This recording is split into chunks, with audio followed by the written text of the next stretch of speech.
जिल्ह्यातील सहकारी संस्था आणि सहकारी तत्वावर चालणाऱ्या चळवळींना अधिक सक्षम, स्वयंपूर्ण आणि प्रभावी करण्यासाठी त्यांना समृद्ध करण्यासाठी सहकार दरबारमधून पाठबळ देणार असल्याचं प्रतिपादन सार्वजनिक आणि कुटुंब कल्याण मंत्री तथा पालकमंत्री प्रकाश आंबेडकर यांनी केलं।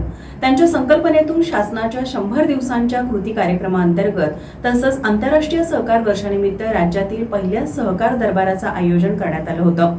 कोल्हापूर येथील महाराणी ताराबाई सभागृहात झालेल्या सहकार दरबारामध्ये सहकार अनुषंगिक एकूण 173 तक्रार अर्ज, यात ऑनलाईन 110 तर प्रत्यक्ष 63 तक्रार अर्ज दाखल करण्यात आले होते। यावेळी विभागीय सहनिबंधक डॉक्टर महेश कदम, अतिरिक्त जिल्हाधिकारी संजय शिंदे, प्रभारी पोलीस अधीक्षक निकेश खाटमोडे पाटील, प्रादेशिक सहसंचालक सहकारी संस्था कोल्हापूर गोपाळ मावळे, जिल्हा उपनिबंधक नीलकंठ करे यांच्यासह तालुका सहकार कार्यालयाचे अधिकारी, अर्जदार उपस्थित होते।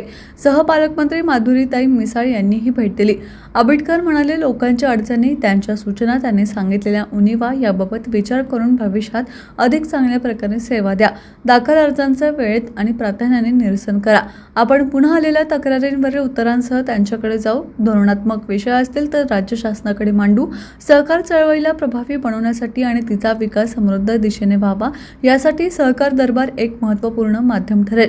येत्या काळात राज्यस्तरावरही अशाच पद्धतीचा उपक्रम हाती घेतला जाईल असंही ते म्हणाले। जिल्हा उपनिबंधक कार्यालयाकडून देण्यात येणाऱ्या सहकारी संस्था नोंदणी प्रमाणपत्राचे वितरण पालकमंत्री प्रकाश आंबेडकर यांच्या हस्ते करण्यात आलं। यावेळी 2025 वर्ष आंतरराष्ट्रीय सहकार वर्ष म्हणून आयोजित केले जात आहे।